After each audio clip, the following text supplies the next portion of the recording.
Hey guys, welcome back to my channel. My name's Jessica Ward King, the StigmaCrusher, and a happy new year to you.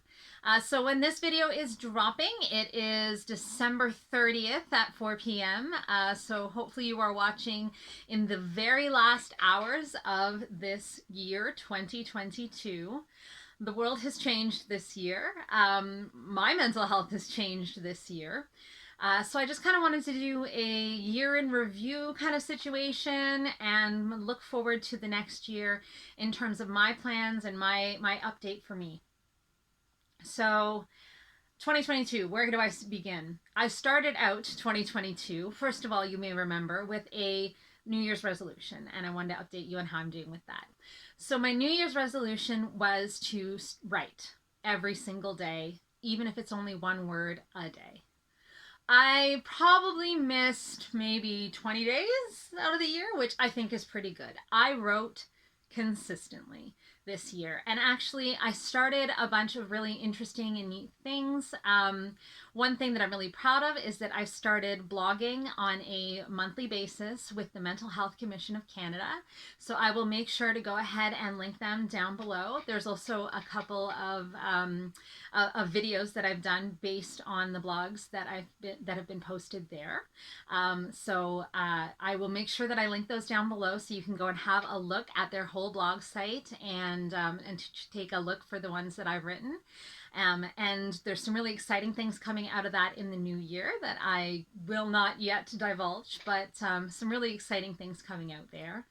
I have also written an article that I posted on Medium, so I will remember to link that in the description box below as well. But also, I've just been able to use the writing for my own self, for my own mental health, to work through some of the things that I've been thinking about, some of the things that I've been, in some cases, ruminating on, and be able to work through them, or just to be able to write them down in the moment so that I can then later talk about them. It's been really, really helpful. Now, writing isn't for everybody. Obviously, it's been something that I've done my whole life. I've always, since I could read and write, I've loved writing, and creative writing in particular. So that's been something that's worked for me. For other people, not so much. For other people, it's visual arts. For other people, it's video arts or audio recording or songwriting, music, anything that's creative. And that can even be creative movement. It doesn't have to be, it can be dance, doesn't have to be. It can be skateboarding, it can be running, it can be whatever you find that expresses you and that is creative. Those are the kinds of things that I find really helpful for my mental health.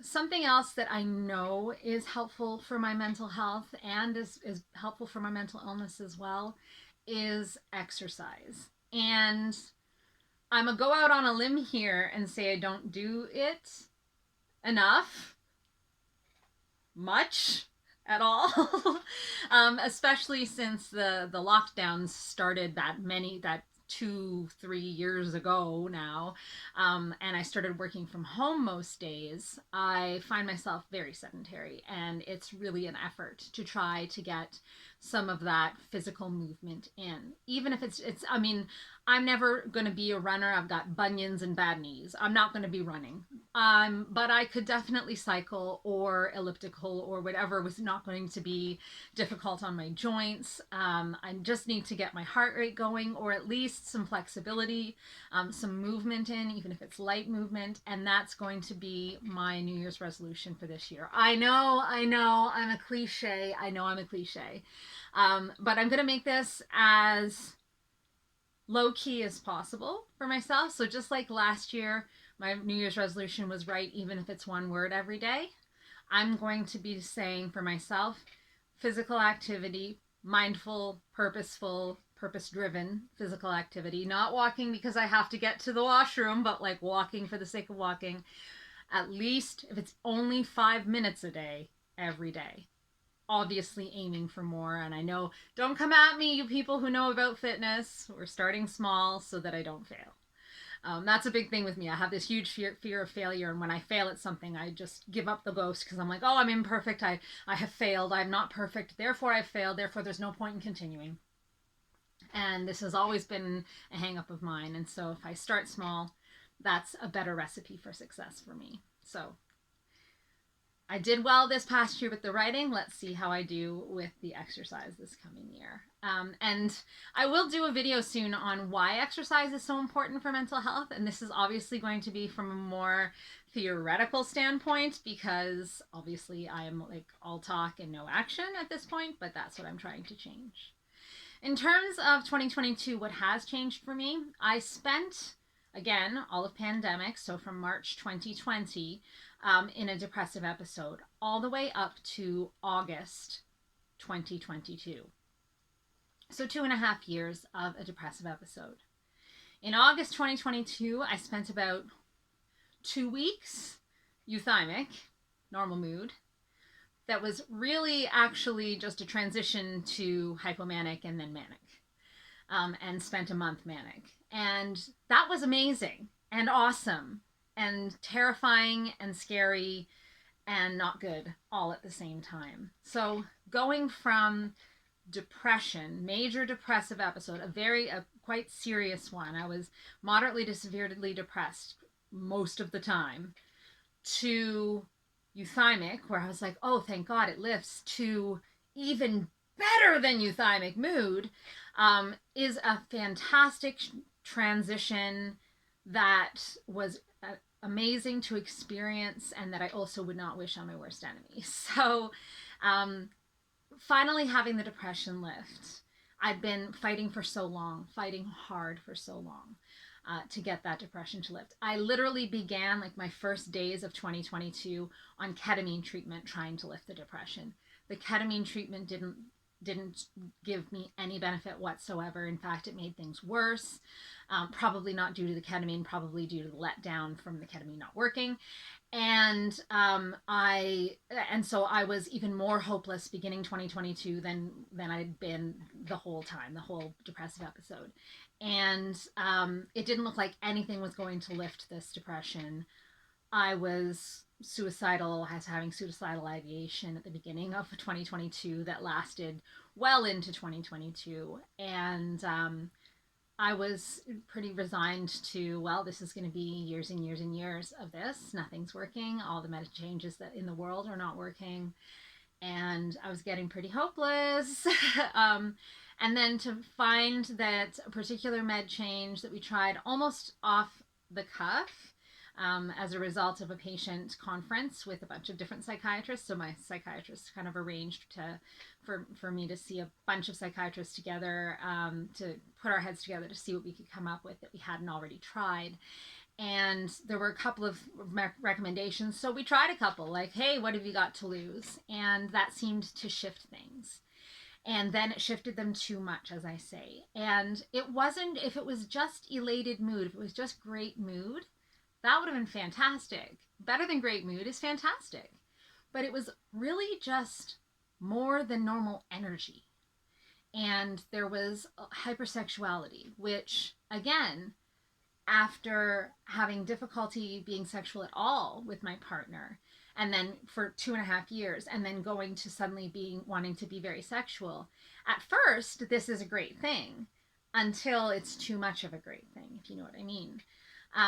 Also the energy, going from having barely enough energy to get out of bed to having energy to do all the projects and all the things and get all the cleaning done and all the housework done and all of the everything done and go on bike rides and play with my son and all of the things. And I didn't need to sleep, so I got all kinds of reading done.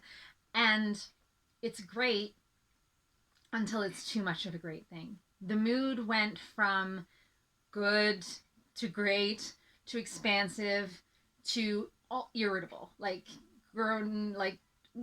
nails on chalkboard, irritable. Everything would make me snap, make me angry. Sometimes really, really happy, sometimes super, super hyper, sometimes talking really, really, really, really fast.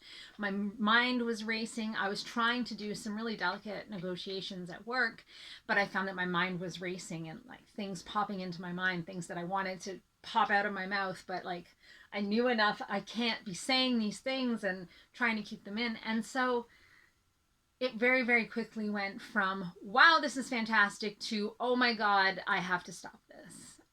And fortunately for me, a quick thinking psychiatrist put me on lithium, which did stop the mania. And I was really worried it was going to plunge me back into depression, because that can happen. And immediately my mood started to dip, of course, because that's what happens. But thank God it didn't go all the way down, and things seemed to be going okay. And then a lot of stressors started to pile on top of one another. And typically you would expect, yes, stressors in life are going to happen, and it's going to cause, like a little bit of caving in, but then it'll be resilient and spring back. So if you're imagining it's the roof on a house, there might be a little bit of pressure, but then the snow will melt, the stress will lift, and it'll spring back, and the roof will be right as rain again. But with me, with my mental illness, and particularly with just having come back to euthymia or normal mood, I'm still really emotionally labile and energetically labile, so my mood can change really quickly. And the amount of stress that I was under, I was not being resilient. I was not bouncing back. And so while I was seeing those around me, my friends and family, also under similar amounts of stress, I mean, you can't compare one another's stress, but seeing other people dealing with similar types of things, and they were finding it difficult. They weren't sleeping for a few days, but then they were able to bounce back, and I wasn't bouncing back. I was very worried that I was starting towards the path to depression again. And so we've played around with a little bit of the meds, and then the traveling came. And I know that traveling the direction I was traveling with bipolar disorder, the tendency is towards mania. And traveling back again, the tendency is towards depression. And so, with my mood as labile or changeable as it is, there's a great risk to me that I will have some episodes of hypomania or mania, and then when I return, have some depression. And so I have meds on hand for travel that will help stop a manic episode if one occurs. I had access to my care team in the event that anything kind of drastic should occur. And when I get back, we'll be right on top of the depression potential, watching that very carefully, keeping my mood diary, keeping track of my sleeping patterns and all that kind of thing, to make sure that I don't go deep into depression again as a result of this travel. Was it the most recommended thing in the world to go on this huge trip at this time when I've just become kind of more euthymic, more normal mood again? No, this was not the wisest thing in the world to do. It was necessary. My wife hadn't been home in 6 years, and we'd bought tickets already before my mood changed. We'd been waiting for years and years for my mood to change, and it wasn't. So, hey, go ahead and buy tickets, and then the mood changes, right? So, wasn't the best idea in the world. Wasn't advisable, but we had to do what we had to do, and we're going to do our best to make it work. So that's how 2022 shaped up for me. My hopes for 2023 are a nice long period of normal mood or euthymia, where stressors come and go and I become more and more resilient. And as I build more mental health and wellness, and as I build more physical stamina as well, hopefully through exercise, right, and eating habits, that my mental health and my mental illness they will sync up, and I will be well for a longer period of time. And what often happens with my bipolar disorder is that I go through, it's a cyclical disorder, and so I tend to go through a year or two of wellness, and then a period, sometimes a year, sometimes 4 years, whatever, of depression, and then a shorter period of a month or so of mania or hypomania, and then repeat the whole process again. So I'm hoping for and expecting that 2023 is going to be a year of mental health and wellness and low mental illness. That is my hope for this year. For you, I am hoping the same. I'm hoping for good mental health, as much as you can have. I'm hoping for low mental illness for you as well. If you are currently in an episode, I'm so sorry to hear that you're starting this year with an episode, but here's to hoping that it can resolve as quickly as possible, doing all the things you can do, and there's only so much you can do, right? So deep breaths. And what is your New Year's resolution? Do you believe in New Year's resolutions? Do you make them? Or are you just kind of like, I always fail at them, so why would I make them and make myself a failure? Or what's your attitude towards them? I would love to hear in the comments down below. Don't worry if this one's been a bit heavy, just my update. I'm sorry, my update's heavy, but I will be back on kind of a regular, I'll be back. I'll be back as of tomorrow from my trip. So this is my last pre-filmed video. You'll be hearing from me kind of in the flesh, I guess, going forward. So, hi. And I will be looking forward to seeing you next Friday in my next one. Take care, everyone. Party well, sleep well, don't drink and eat too much, and enjoy. Bye. StigmaCrusher.